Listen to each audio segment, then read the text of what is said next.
Good morning, everyone. Hello and welcome, and thank you for being here for our first Business and Commerce Subcommittee hearing on Wednesday, February the 12th. We have one bill that we'll be taking up this morning. We're going to begin going in a word of prayer. So I'd ask our Representative Bill Hager if you could lead us in a prayer. Let's pray. Dear Father in heaven, thank you for giving us this day. Thank you for all those folks that are here to discuss this bill. Pray that we make good decisions for the people of South Carolina. Help guide us, direct us. We ask these things in Christ's name. Amen. Amen. Amen. Thank you, Bill. We have a very full house, and those of you who are standing along the side, thank you for remaining there. And I know we have folks standing in the hallway. We have also a very full overflow room as well down on the first floor, and they're live streaming there as well. So folks that are in that room, we know that you're present, and thank you all for being here for this hearing for us. We have session of the House that will begin at 10 o'clock this morning, so we're going to jump right into. There are lots of comments I would love to make ahead of time. The committee members, we're going to allow an opportunity to speak at the end. And just for the general public's edification and clarification, we have talked to both sides of the folks who are advocating and those who are working against this bill, not in favor of it. Talked about having 4 presenters speak each. One for and then one against. We'll go back and forth. They'll speak for up to 5 minutes if they'd like, and they'll have 5 minutes. They can speak for 2 and have 3 minutes of Q&A, or they can speak for 5 minutes, but their total time is going to be 5 minutes. So members, we all are already aware of that, and so thank you for honoring that so that we can get through that. That's going to be 8 speakers, 5 minutes each, so we all know no matter what kind of math you use, if it's Common Core math or your calculator or your fingers, it's still going to equal 40 minutes. So we want to make sure we honor that as well, and we appreciate all of you for being here again today. So our first bill is House Bill 377, called the South Carolina Consumer Freedom Act. Staff, if you could just give us a sentence or two, what is this bill that we're going to be talking about here this morning? Sure. House Bill 3777 is the South Carolina Consumer Freedom Act. This bill permits manufacturers or franchisors of electric motor vehicles to sell directly to consumers, provided that they previously had no franchise dealers in the state and they were incorporated prior to the act. The bill also extends this permission to allow the same manufacturers or franchisors to own facilities and or to repair vehicles. Very good. Thank you. We got our bill number. We got a brief explanation of the bill, and it's been thoroughly read and clearly by our attendants this morning. So, again, thank you all for being here this morning. We're going to have, I just want to make sure, since we have 2 rooms, all of our speakers, so we can quickly move from one speaker to the next. And staff will time, so we'll hear a 5-minute alarm go off up here. We're going to make it as loud and obnoxious as we can make it so you can hear it. And we would ask you to please honor that. And if you're speaking beyond that timeline, I'm sorry, I'm going to cut you off, and I'll give you about 5 or 6 seconds beyond the alarm to wrap it up. But please, let's honor that. And I have no doubts that I don't need to say this, but I don't want to be on the other side of the meeting and have not said it. There'll be 0 tolerance for any outbursts, any type of interruptions. We're all professionals. We're going to have a very professionally ran meeting here this morning. Sergeant of Arms are everywhere in the building and will quickly remove anyone. So if you are excited about a comment that's made or you hate a comment that's made, you can keep those thoughts and opinions to yourselves and not let your neighbors know that. So there'll be no applauding, no clapping, no snapping of fingers, and no hissing or snarling. Other than that, welcome to your South Carolina State House. And I'm your chairman, Mark Smith, and look forward to a very professional hearing that's beneficial to all concerned. A quick introductions from our members here this morning. We'll start to my left, just a quick brief introduction for our committee members. Good morning. Microphone, please. Serve County, District 62. Thank you. I'm Brian Lawson. I serve District 30, Cherokee and Spartanburg counties. Good morning. My name's Don Chapman, District 8, Western Anderson County. Good morning, Chris Wooten, Lexington County, District 69. Bill Hager, House District 122, Hampton, Beaufort, Jasper, Colleton counties. Good morning, Gary Brewer, House District 114, Charleston and Dorchester counties. Good Good morning, Carl Anderson, House District 103, Georgetown, Horry, and Berkeley counties. Thank you, members. And my name is Mark Smith. I'm House District 99 in Berkeley County and have the honor of serving as your chairman. We have other members that are sitting up here with us this morning for introduction purposes, please. Chairman, Randy Ligon, Chester and York County, District 43. Very good, thank you. Let's jump right into our testimony. I'm going to quickly run down the names here. Let's make sure you're in the room and ready to go. So the order will be, we'll start with Cody and Mark White, you're on deck. So Cody Thacker, if you could come forward to the microphone, and all of our speakers, there is a button up there. If that red light's on, you're on. He's an expert, he's got it. Cody, thank you for being here, and we'll give you 5 minutes, sir. Thank you. Thank you. Chairman, Vice Chairman, members of the committee, my name is Cody Thacker. I serve as the Vice President of Commercial Operations at Scout Motors, and I appreciate you allowing me to speak today. I want to specifically thank the bill sponsor, Chairman Smith, for championing consumers and bringing this important issue on direct auto sales into the open. As a preliminary matter, it's worth recognizing some of the voices that aren't here today due to today's time constraints, but who nonetheless have strong opinions on the matter. Virtually all economists, academics, free market advocates, conservative think tanks, consumer protection groups, the U.S. Department of Justice, and the FTC all oppose bans on direct sales. These groups will tell you directly, laws like the one in South Carolina are anti-competitive, anti-free market, and anti-consumer. So here's our opportunity. Instead of being stuck in the past, we can look forward, ready ourselves for the future. For South Carolina, that means removing regulation that stands in the way of attracting the world's best companies and jobs. For Scout Motors, that means deploying cutting-edge technologies to make vehicle purchases brutally simple and fast, to reduce vehicle prices by thousands of dollars, and to keep our Blythewood plant running at full capacity. Importantly, no one here today is asking for the franchise system to be dismantled. Nobody is asking to put franchise dealers out of business. We're simply asking South Carolina to remove an antiquated regulation that prevents consumers from making their own economic decisions. You see, until 2000, South Carolina had something special but fragile in auto retail, and that was freedom for its citizens. This meant both auto distribution models, direct and franchise, freely operated in the state, just as they do throughout the United States and in nearly all other countries in the world, including socialist and communist countries. But how right John C. Calhoun was, liberty is indeed harder to preserve than it is to obtain. After this regulation was passed, a dealer bill deemed patently unconstitutional in 2000, the dealer lobby has continued to pursue more and more and more protectionist rules to shut out competition. And what has that gotten us? Consumer abuse is skyrocketing in our state. For 2024, complaints against dealers are on track to double from 2018 levels, and all under the auspices of a law that purports to, quote, prevent frauds and abuses upon our citizens. How could anyone think that the status quo is acceptable? The dealer lobby will say three things. One, Scout Motors receives state incentives. Thus, the dealers claim, citizens don't deserve freedom. Nonsense. State incentives for Scout Motors and the liberty of its citizens are unrelated. Two, the dealer lobby claims that removing protectionism will harm dealers and therefore community investment. Again, nonsense.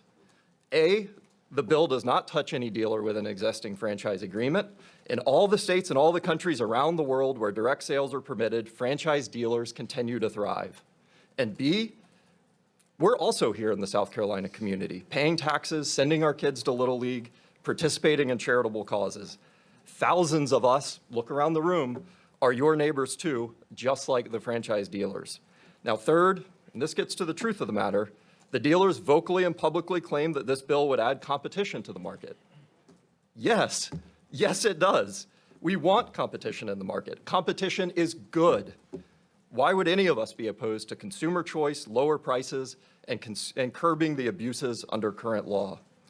The bottom line, all the arguments of the dealer lobby amount to one thing: pleas for more protectionism in the free market. But there's a better way for South Carolina, one that maintains the benefits that franchise dealers seek, one that allows innovators and new entrants to flourish, and one that restores liberty in South Carolina. And that better way is the South Carolina Consumer Freedom Act. If you believe in liberty, you support this bill. If you believe in consumer freedom, you support this bill. If you believe in deregulation and economic prosperity, you also support this bill. Now, in conclusion, I am here to create 10,000 jobs in South Carolina. I'm here to put $4.2 billion into the economy each year. I'm here to make American manufacturing great again. Today, all I'm asking for is enough common sense deregulation to give my companies and our consumers and our employees a chance to carry out that vision. Thank you very much. Happy to field questions. Thank you very much. Thank you, Cody, for your testimony this morning. We appreciate you being here. Next up is Mark White. And Chairman. And if I may, just a moment, please. And Mark White is next up, if you can make your way to the microphone. And then on base is Zach Kahn from Tesla. Zach, you're up next. Mr. Chairman, Nancy, might you're I ask recognized. that when they come up to the podium, they can tell us whether they are for or against the bill? Yes, sir. I'm sorry that you were a few moments late. We made the announcement. We're going back and forth, so that was for. Now we're going to hear against, so we're going to go back and forth, and we have 4 each. And we're Second glad. thing, Mr. Chairman, who's keeping time? Thank you. That's happening right here, and it's on a clock, and I'm watching him over his shoulder. Thank you, sir. Yes, sir. And it's 5 minutes each. Appreciate your questions. Well, good morning, Mr. Chairman, committee members. We haven't met yet, but my name is Mark White, and I own Steve White Auto Group in Greenville. We're a franchise car dealer for Volkswagen, Audi, and a couple weeks ago we added the Volvo franchise to our group. Thank you for allowing me to testify today. My late father's first job in the car business was as a Volkswagen salesperson back in the 1960s. There was a mass layoff at his plant for Douglas Aircraft, and having just bought a Beetle and with a wife and baby to support, he decided that selling cars was a solid career choice. I'm thankful he made that choice because it turned into a blessing for me and my family. Through the years, my family's had dealerships of nearly every brand that you can think of, including VW, Audi, Mercedes, BMW, Porsche, Volvo, Toyota, Chevrolet, Chrysler, Dodge, Jeep. My dealership in Greenville is our 3rd VW store, and we've been operating it for 25 years now. We've always loved the VW brand, and we're the largest volume VW dealer in North and South Carolina for the last 3 years. On March 3rd, 2023, Scout announced that they would be building a plant here in South Carolina. And that same day, I sent an email to Cody Thacker, and I said, you know, Cody, Cody called on my store for years when he worked for Audi, and I was glad to know someone that was part of this new venture. I told him I was excited about this big news, and I would love to further our investment with the Volkswagen Group by becoming a Scout dealer. I had the perfect piece of land right on Interstate 85 that we had recently acquired, and I would build Scout a beautiful showroom at no cost if they would partner with us as a Scout dealer in Greenville. Cody wrote me back a nice message and said that it was early in their process of figuring out how they were going to retail Scouts, but he would keep me in mind. Of course, I never heard back from Cody about that opening of that Scout point because Volkswagen had other plans. This brand that is, my family's been so loyal to, investing millions of dollars and partnering with to retail thousands of cars over the years, has decided not to have dealers for its next venture here in the U.S. And while they certainly have the right to make that choice, asking us to change our laws here in South Carolina to better accommodate their preference to retail cars directly doesn't sit well with me or my 150 employees in Greenville that count on the franchise dealer model to remain viable for our livelihoods. As an example of how this impacts our relationship with Volkswagen, we as dealers have been asking for a pickup truck to sell for years. Toyota, Honda, Nissan, they all have pickup trucks, and Volkswagen hasn't invested to build one for the U.S. But now that Volkswagen is bringing a truck in the form of Scout, it's not to be sold at existing dealerships, but at a new brand. It undercuts the investments that have been made by us dealer partners of Volkswagen, and that doesn't sit well with me. How can this brand get our state to agree to $1.3 billion in subsidies, but then a couple of years later ask that same state for a carve-out to change the very laws that govern the automobile business and give dealers a secure framework to invest in the future? It's frustrating to me as a VW dealer, but I imagine as a legislator, it might be frustrating too. Everyone was excited about Scout a couple of years ago when this deal came together, but now Scout has muddied the waters with legislators having Scout in one ear, asking for a carve-out, and dealers in the other ear stressing the importance of franchise laws. Let me emphasize that I will build a Scout facility on land that I already own completely at my expense. I would market, sell, distribute, and service those vehicles at my expense. I estimate that we would be able to employ dozens of South Carolinians and generate substantial tax revenue for South Carolina under existing law. The last thing I would ever want is for the state to give Scout more than $1 billion and then have them competing against my own family business that we built with no government assistance. It's really a shame the position that Scout has put all of us in, and I hope this committee will ensure this bill will not move forward. Thank you. Thank you. There's 40 seconds left. We have a question? Yes, sir. Could you just clarify, when did you have that conversation again? I sent Cody an email the day that it was announced, March 3rd, 2023. Thank you. We have 30 seconds remaining. Is there any other questions? Any final comments? No, sir. Thank you all so much. Thank you for your testimony.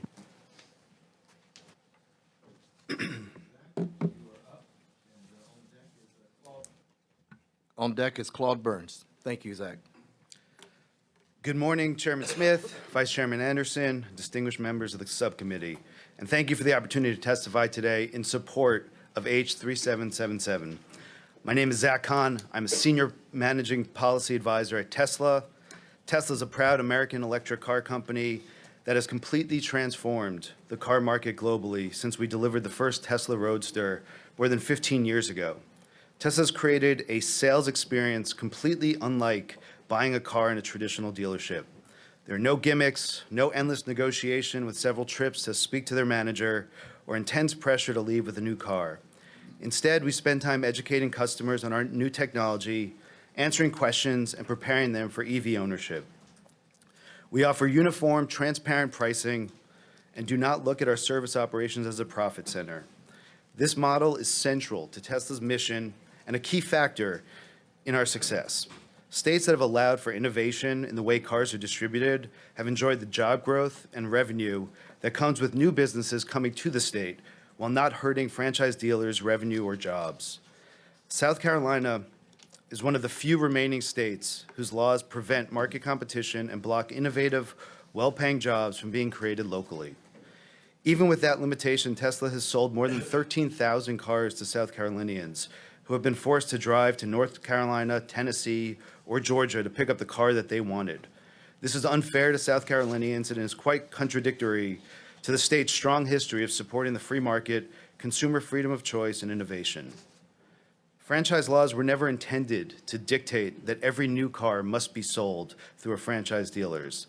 These laws were originally implemented to protect local dealers from having to compete against their manufacturers, not as a protectionist tool to prevent manufacturers without dealers from selling their own products.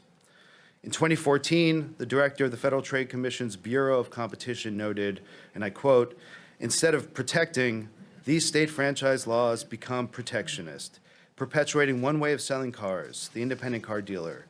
Regulators should differentiate between regulations that truly protect consumers and those that protect the regulated." The National Bureau of Economic Research recently concluded that there's no true price competition in the franchise dealer market. Dealers use tailored price bundles to evade price competition by including things like interest rates for loans into the negotiation. The consumer is simply worse off in a state without competition, both in terms of vehicle brands, but also the sales model that these brands utilize. All we ask for is the right to enter the market in this great state and compete fairly, based on our product and the buying experience we offer. In most of the country where Tesla is allowed to sell vehicles, franchise dealers compete, leveraging their advantages in the market and often thrive. There has been no evidence presented today, and none will be presented, that franchise dealers have gone out of business because Tesla has entered a market, because it simply has never happened.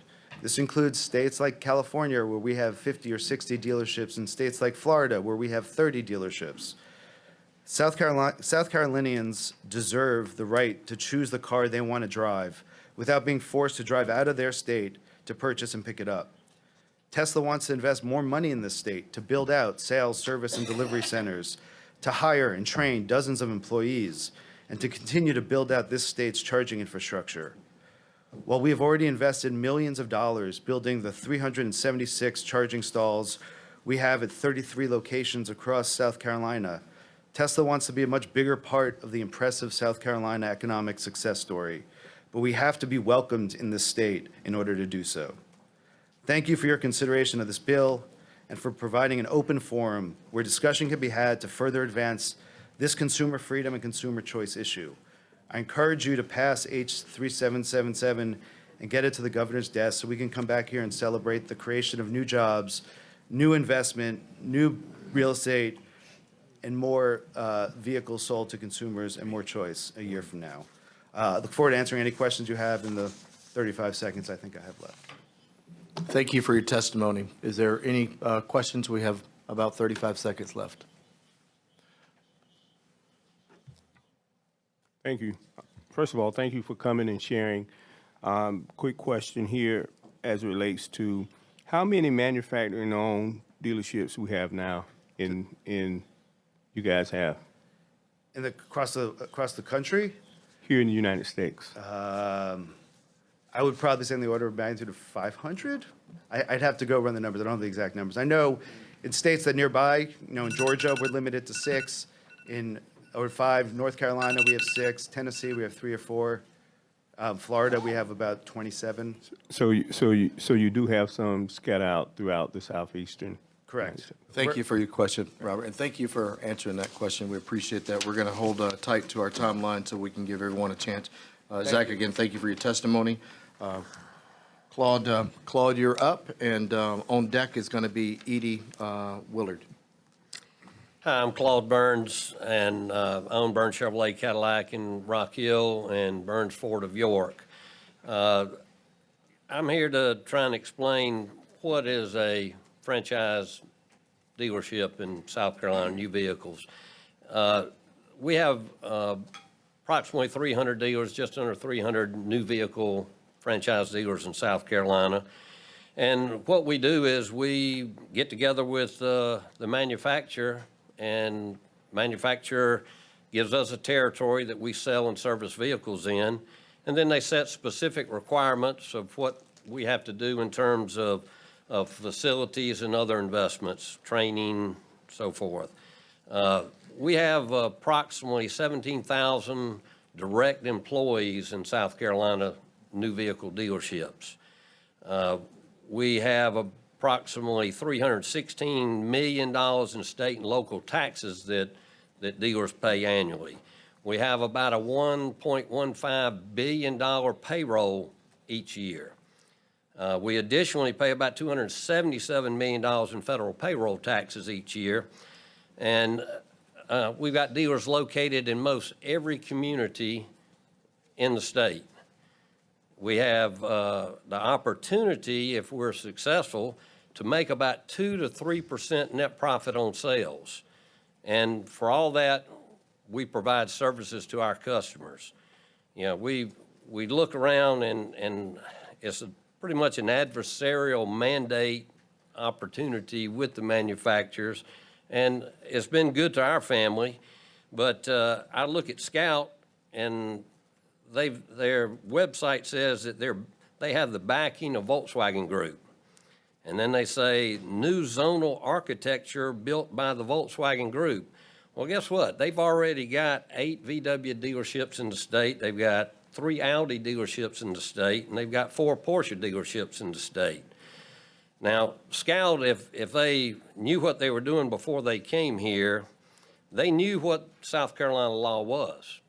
So if they didn't already know it, I'd call that corporate malfeasance. But now Scout wants to come in and circumvent our state franchise laws, but yet their website doesn't say anything about services provided. How are they going to take care of their customers versus a franchise dealer that's in almost every community in the state. The problem I have is if Scout wants to be a part of the Blythewood community, have at it. But dealers are a part of every community in the state, as my son says, like the mailman. You know, we're everywhere. Scout will be in Blythewood. We've got a change for Scout that in changing this law will give an opportunity for all manufacturers to come in and circumvent our franchise system. And by the way, there's 50 states in the country, and all 50 have franchise laws. So we're not, there's nothing new going on here. Scout's just trying to come in and take money from the state to start their venture and compete against dealers that have gotten nothing from the state. We've made our own way, and they need to make their own way. With that, I'll answer any questions.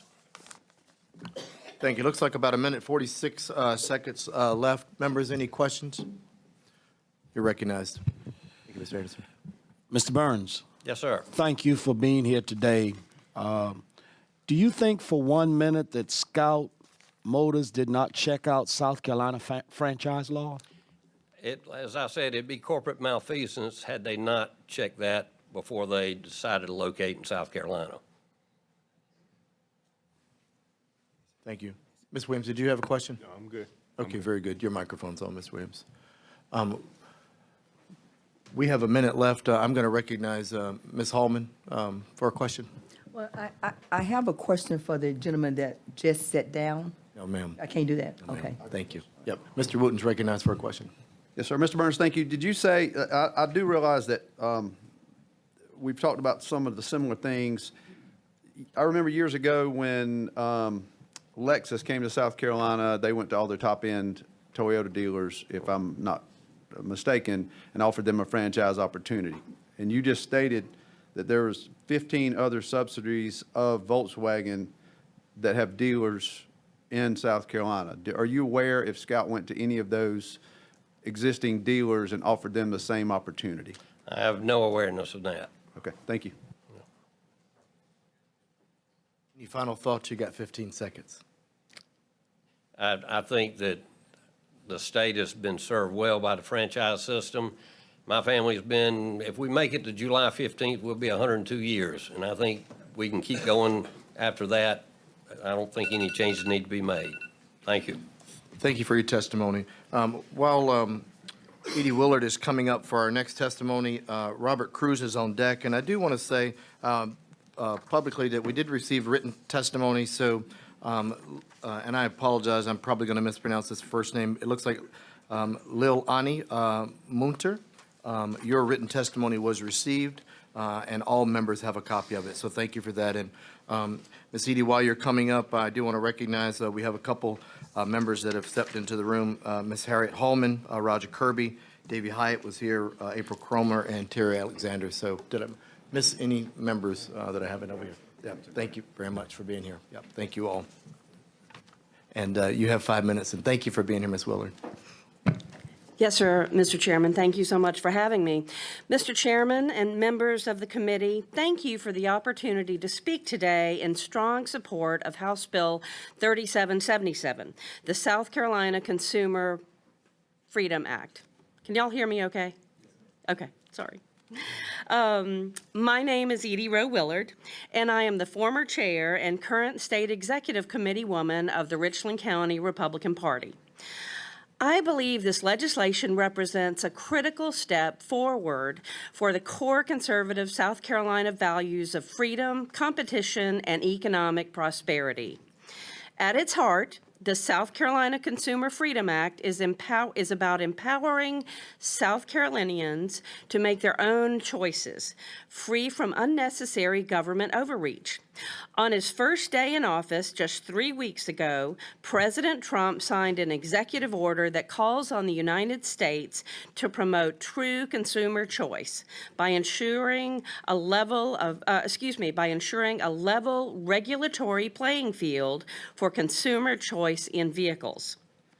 I agree with President Trump's efforts to expand consumer choice for vehicles at the national level, and I believe we should bring the Trump agenda to South Carolina and do the same.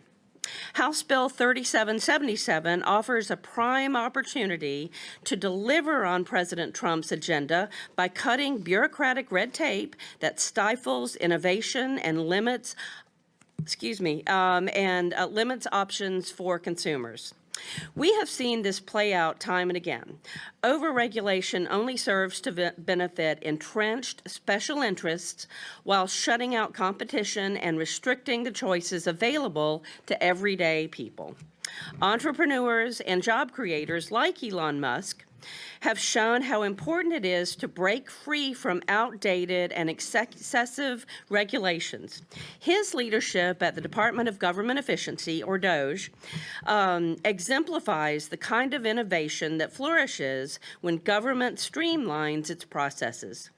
That's exactly why eliminating unnecessary regulations and cutting red tape are core tenets of the South Carolina Republican Party's platform.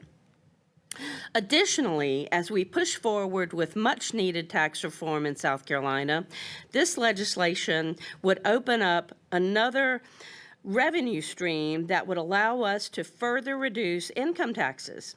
Instead of sending South Carolinians out of state to buy vehicles and sending their tax dollars along with them, we should keep those taxes here by letting them buy vehicles directly in South Carolina and use that new revenue to offset other tax cuts.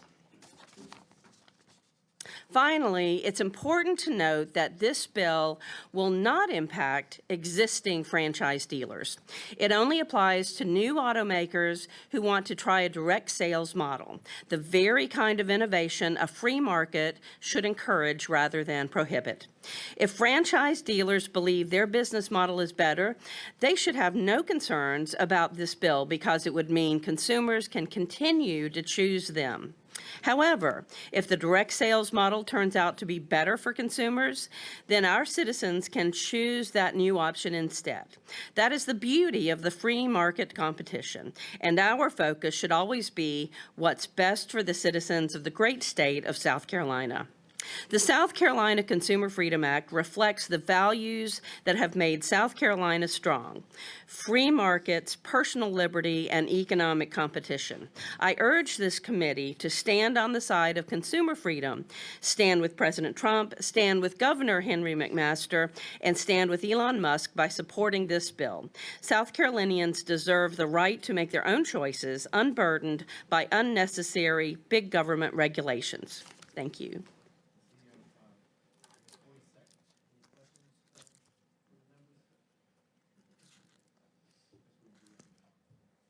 Thank you, sir. Yes, sir. Kind of restate your name again, because I missed it in passing, and also tell me a little bit about who you're representing now. Yes, sir. Excuse me. My name is Edie Willard, and in fact, my name is spelled in a very common way for Florence. My mom's from Pamplico. My dad was from Florence. Edie Willard, E-A-D-D-Y. And while I am here as a representative of the Republican Party, I would say these are very bipartisan values and the core of our American economy of capitalism, competition, and innovation. Thank you, Ms. Willard. We appreciate your testimony. Representative Williams, thanks for your question. Thank you. Next up is Robert Cruz, and on deck is MJ Trible. Good morning. Mr. Chairman, committee, thank y'all for having me here today. My name's Robert Cruz. I've got Cruz Chevrolet and Cruz Subaru in Charleston, South Carolina. Been in Charleston selling cars for almost 4 decades, and I'd much rather be there now than standing here talking to y'all about it. This is not my cup of tea, but it's important, and I want to do this. We've talked about what the retail body does from a dealer aspect. We take care of so many things that consumers come in with. When they come in to buy a car, they've got selection, they've got finance options, they've got leasing, they've got warranty, they've got safety items to go through, they've got somebody to go through the car. They can do it that day, but any day, just pull by the dealership and go through. The convenience of our customers is huge. But what I'm looking for you know, we sell cars. Anybody, not anybody, but putting a car in a driveway is one thing. Putting a customer in the ownership experience, we've got them for the next several years. We're going to spend time with them. We're going to take care of their cars when they have campaigns. We're going to take care of their cars when they have service, when they have safety issues. I mean, we put our families in these cars. And the fact that we've got trained, one of the biggest investments I've got is training my technicians, hiring additional technicians. One of the other big investments is have parts available. When recalls come up, campaigns come up, services come up, the convenience I think we offer our guests and customers is huge. That ownership experience, the trust they have to know that their car is going to be running on the road safely. I mean, these guys are running 70 and 80 miles an hour down the road next to our families. I want to know they're safe. I want to know, and we take it very serious on how we deliver that car back to a customer, that it's been inspected, been checked, and gone through. I don't see any way that a manufacturer can do that to the price we do. Plus, when they come to look for another car, they bring their children there. We can take trade-ins. We can explain financing. There's so many things we can do in our business. We also have a system in our company where people can come back and do a redelivery, because when people are buying a car, they're excited and not paying attention to a lot of things. They need to know these cars are getting more technical every day. They need somebody they can come to and explain this car to them every time. I guess you can YouTube it, but it's something about that face-to-face interaction I think we offer that is critical. And again, we take the ownership experience, not just the buying of the car, the ownership experience they have, because we need them back. We want them back. And we live next to them. Our families are here. We're in the community. We're involved with the charities, several schools. But it's just, I feel an obligation to our owners and our guests to make sure when they come to us with their trust that we can give them trained, professional, experienced services and product every day. With that, thank you so much for your time. Mr. Cruz, you've got 2 minutes left. Are there questions for Mr. Cruz from committee members first? I see your hand, Representative Alexander. Mr. Anderson, you're recognized. All right, thank you, sir, Mr. Chairman, and let's thank our chairman for doing a great job today, keeping things rolling. Mr. Cruz, yes, sir. I'm from Georgetown, South Carolina, and I just want you to know that I see you on TV, and you look a whole lot better up in here than you do on TV. I will tell you, I hate to correct it, I don't do TV. I've done 2 for charities, Ronald McDonald House and the Leukemia Association. I've got somebody else that does that because I don't like this, but I'm glad you recognize this, but thank you. That was just my sense of humor, Mr. Got Cruz. you. Yes, sir. You made a valid point. Me coming from a family business, furniture and appliance business, and working in the community and supporting the community, tell us a little bit about what you do for the community. I'm on the board of Ronald McDonald House. We shot video yesterday for the Leukemia Lymphoma Society. They've got an event coming up. We sponsor an event called Jean's Angels that goes out with mobile showers and washers to the unhoused. We do Make-A-Wish. We were the largest during the pandemic. We had blood drives in our showroom. We support the Red Cross. We were the largest. We were 4th in the country. I think Mall of America, Kmart. I can't remember the 3rd. But we still have blood drives in our showroom twice a month. But we live in such a neat, great community, and we need them and they need us. So it's a lot we do in our community with them. We have a Make-A-Wish event next week if you'd like to come in the showroom. Mr. Cruz, thank you for that. And on the 10 seconds that are left, we appreciate you making that pitch for donations there as well. So thank you for what you do. And, it's a good cause. And it is a great cause. Thank you for your testimony. Yes, next up, we have MJ Trible. I'm multitasking here. Let's hit cancel. All right. Morning, Chairman, Vice Chairman. If you want to wait just 1 second here, I'm good, but I'm not quite that good. Thank you. You can start. Good morning, Chairman, Vice Chairman, members of the committee. My name is MJ Trible, and I'm a proud native son of Clinton, South Carolina. I was educated at Clinton High School before going on to study at nearby Presbyterian College. After graduating from PC in 2011, I moved to Greenville to start my career by working as a quality technician at a supplier company for BMW. It was a solid starting job, but I had bigger dreams. Yes, I wanted to build cars, but I also wanted to work somewhere that I could feel like I was truly changing the world. The unfortunate reality was that those type of opportunities for an ambitious young engineer like me simply just didn't exist in South Carolina at that time. So in 2014, I made the very difficult decision to leave my family, take my South Carolina education with me, and move my skills to California, where I began working as a dimensional engineer for Tesla.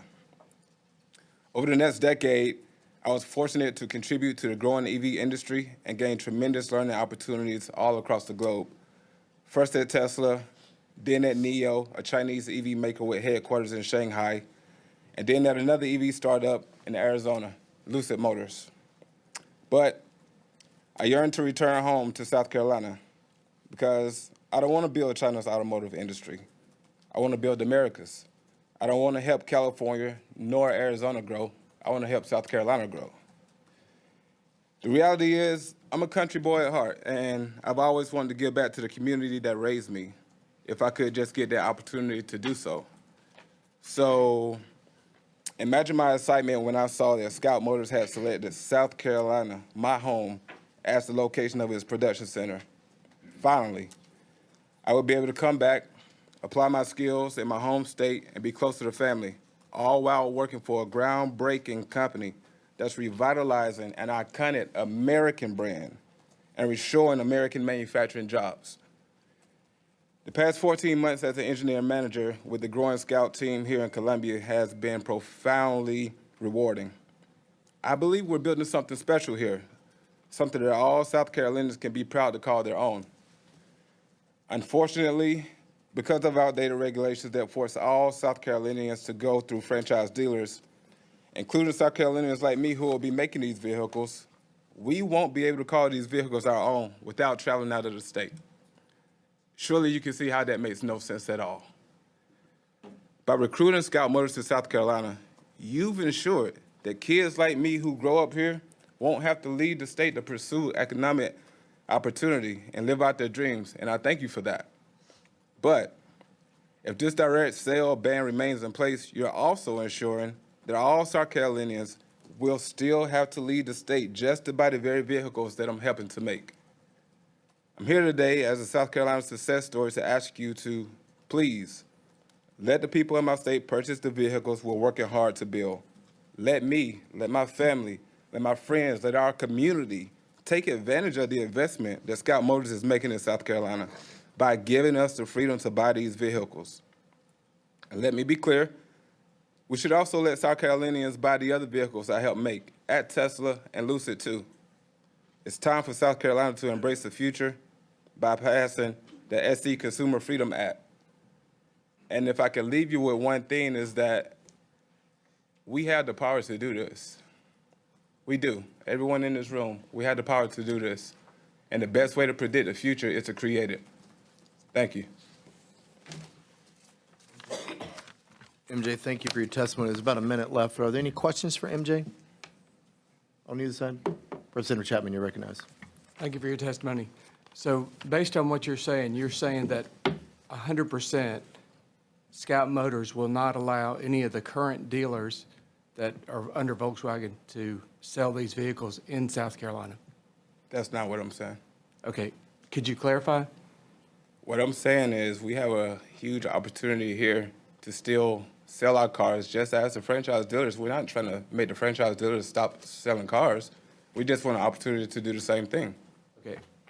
My apologies. I meant, I guess the way you had said what you said was that you would not be able to buy a Scout Motor vehicle. You would have to go out of state to do so.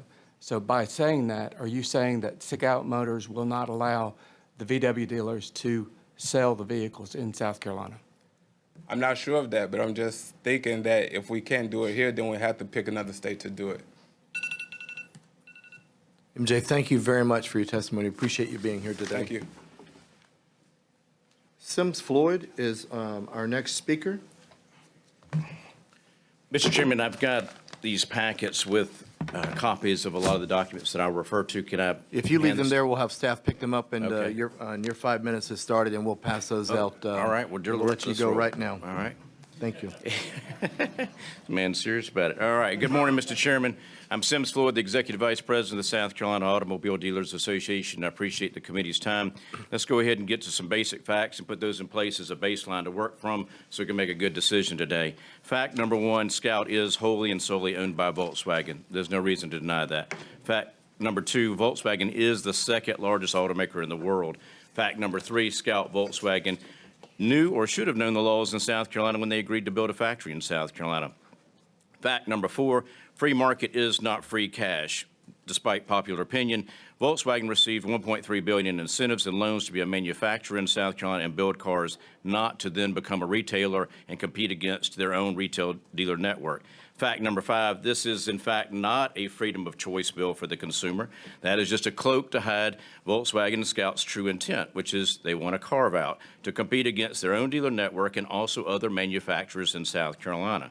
This is a serious attempt by Volkswagen to do away with the franchise law and to undermine it at such a point where franchises are worthless, the very franchises that they vetted dealers for and allow dealers to purchase and then work for 10 years, decades to try to build. Fact number six, Volkswagen has 8 Volkswagen dealers and 4 Porsche dealers and 3 Audi dealers in South Carolina. They've been selling these cars for decades, thousands of these cars. I think they can certainly handle 2 more that will be built 2 years from now.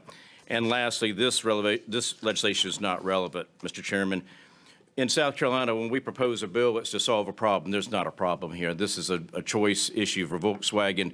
They have a dealer network ready to deliver their cars, service their cars, sell their cars. This is not a problem. They're making something seem like a problem, and they're cloaking it in some kind of freedom of choice issue. Let's talk about the bill. The preamble, which they like to talk about, is just utterly false. And I presume everybody's read the bill by now. It's not very long, but the preamble talks about it doesn't hurt the franchise dealer network. It delivers more choice, et cetera. None of these things are actually accurate. And the Attorney General, our Attorney General, current Attorney General, on Friday just issued a 14-page opinion confirming that our franchise laws were not only constitutional, but they were good public policy, and that went on to say that direct sales were bad public policy and cited not infinite, but numbers of cases all across the country. So we've had tons of case law, many legal precedents demonstrating that selling direct to the consumer, having what they call vertical integration, actually leads to abuses by the manufacturer. The manufacturer doesn't have any real incentive to take care of the customer. The dealer has incentive to take care of the customer, especially on recalls and warranty work.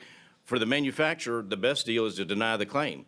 For the dealer, the best idea is to try to get the claim approved and get the person fixed, because that's a lifetime customer for them. This bill would create an unfair playing field. They keep talking about fair playing field. It would be utterly unfair. Consumer choice. There are, Mr. Chairman, 34 manufacturers in the marketplace today with 150 EVs and hybrids or variations of these cars in the marketplace today for sale. There's tons of consumer choice. Transparency. I think everybody is aware of the internet. You can pull a number on a new car any day you want. You know, you've got more information at your fingertips than ever. The consumer understands the marketplace. These particular companies, when you talk about Rivian or Lucid or Tesla, Rivian, these guys love government cash. Rivian got $6.6 billion last month, courtesy of the Department of Energy and the Biden-Harris administration investing in America. $6.6 billion last month. We got zero. Dealers got zero, didn't ask for it, didn't get it. Lucid, owned by Saudi Arabia Public Investment Fund. Tesla, $2.5 billion in state and local subsidies, $333 million in federal grants and tax credits, $466 million in federal loans. The big difference today, the 47 dealers behind me and in the overflow room have built their businesses from scratch. They built them from zero. They've never asked for money from the government. They've never expected money from the government. They've paid their taxes faithfully, done their payroll faithfully. These guys, they want a completely uneven playing field. The dealers, I'm asking you to vote with your dealers, vote with your South Carolina businesses. We should not give a company $1.3 billion to come here and then allow them to cannibalize our very own South Carolina businesses and our own families. It's just patently unwrong. I would ask respectfully, Mr. Chairman and members of the committee, that you vote against this bill today. Thank you. Perfectly timed. Thank you for your testimony, and we appreciate you being here. And looking at our clock here, we did have one additional person sign up. I'm going to make the decision since we have one person that pre-signed up and followed the procedure. Mr. Alan Buck, congratulations. You followed the procedure. You are going to be granted 5 minutes just like everyone else. So, Mr. Allen, welcome up, and you have 5 minutes total, sir. Thank you for being here. Thank you, everyone, for being here. Thank you for the time. I appreciate you allowing me to speak on behalf of private citizens. I don't have really a horse in this fight outside of what I think to be fair. I've been an EV owner for 12 years, and my experience with EVs has been overwhelmingly positive, though it does involve some travel for purchase and service at this point due to the regulations that are in place. My family, spanning 3 generations, proudly owns 4 electric vehicles. My mom is here in the overflow room, and she proudly is an EV driver, but she had to drive to Charlotte to pick up her vehicle after purchasing it through the application. It's really surprising that she had to make that trip. I'm also actively involved in organizing electric car events, mostly at the Soda City Market, and these events are hosted in participation with local automotive dealers. We have represent several of the groups that are here today, and we appreciate their involvement with the event and getting the word out about EVs. And we have a good relationship, and I appreciate that. Today, I want to present 3 key points that counter some of the arguments that you've heard today. Community involvement and economic development. Manufacturers are or will become integral parts of our communities. They will hire locally and invest in infrastructure, contributing to the economic development of our region. This is an important point that is growing the pie of the South Carolina economy by adding jobs, adding facilities, adding new construction. All of the Scout representatives that are here today are absolute examples of this. Regulatory compliance. Several of the dealers have made very valid points that the manufacturers have to stand behind their product. Having owned EVs for 12 years, I can say that they do that. And they've had to work around the challenges of not having locations in South Carolina to do that. If they were able to support their customers directly in South Carolina, it would improve that experience. But they have been able to do that through recalls, through service. A lot of them have what's called a ranger service, where they'll come to your house or they'll come to your office with a scheduled appointment to rotate the tires or to update the software. Whatever may need to be done, they can do that. But if there is a larger issue that needs to be dealt with, sometimes you do have to go back to Charlotte, and that's a hassle. It would be much easier for the owners of EVs to be able to have that service work done in the city of their choice. Consumer choice and flexibility. Allowing manufacturers to choose their sales model empowers customers by providing more options. And I believe that's what we are here to do as Americans, and especially this committee, to give choice to consumers. If it doesn't work, consumers vote with their wallets and they won't choose that option. And they'll go to a franchise dealer, and that's fine. And we want to make sure that the franchise dealers who you've heard from today continue to have a business that's viable. And that's why I believe this bill, from just a consumer point of view, works for both parties. So thank you for your time and consideration. I support the direct sales model because I've experienced that. My family has experienced that, and it's worked for us, and we believe it'll work for consumers in South Carolina. So thank you for your time. I appreciate the input from the Dealers Association, and I hope that you will move forward on this bill. Mr. Allen, you have a minute, 20 seconds left. Will you take any questions if there are from Absolutely. the committee members? Committee members, any questions? Please, Representative Hager. All of your EVs that you own, are they direct sale EVs, or do you have some No, sir. like We Chevrolet or we Ford? have purchased 4 different EVs, and one of those was purchased from a local dealer.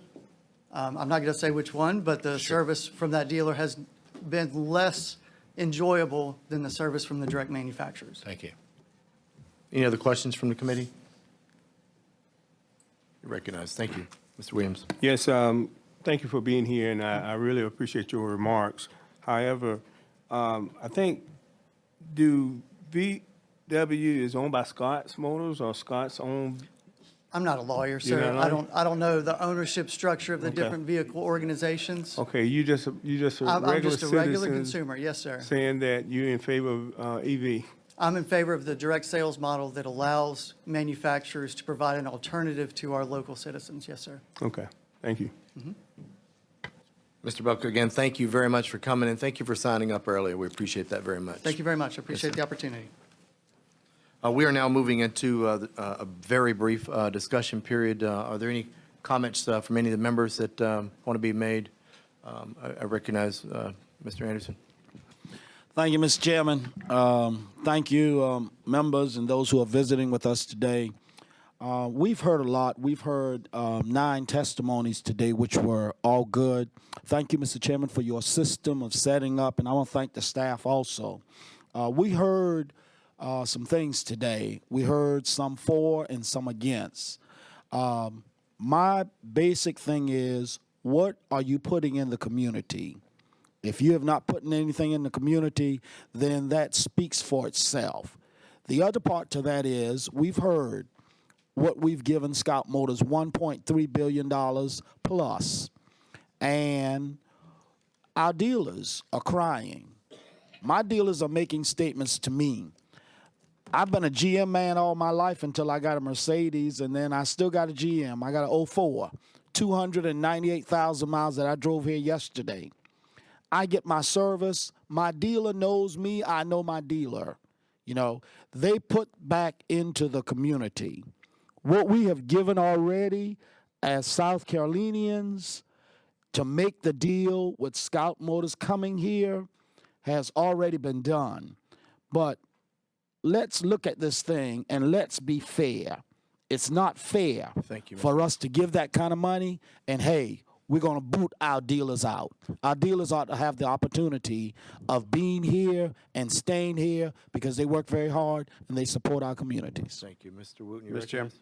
Yeah, Mr. Chairman, I, like so many others in this room, voted for the Scout Motors folks to come here. I'm excited about it. I think everybody in this room is excited about it. I voted for it because they were going to create 4,000 new jobs. But what I did not vote for was the fact that, are we exchanging those 4,000 jobs to affect the 18,000 or over 18,000 dealer jobs that are created throughout our communities? Mr. Chairman, I know that South Carolina, if I can quote the governor, is the people, the people, the people, right? So if we're talking about the people in the state of South Carolina, we're talking about a handshake.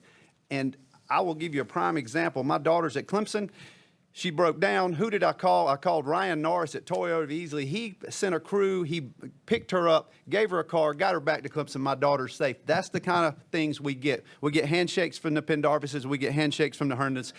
Mr. Chairman, I would ask, out of consumer protection in itself, that we adjourn debate on this bill. Second. Second. We have a motion on the floor. All in favor signify by saying aye. Aye. Any opposed, nay? Hearing none, there's an adjourned debate on the bill, and we're concluded at this point. Thank you all for being here. Members, we need to go right to the House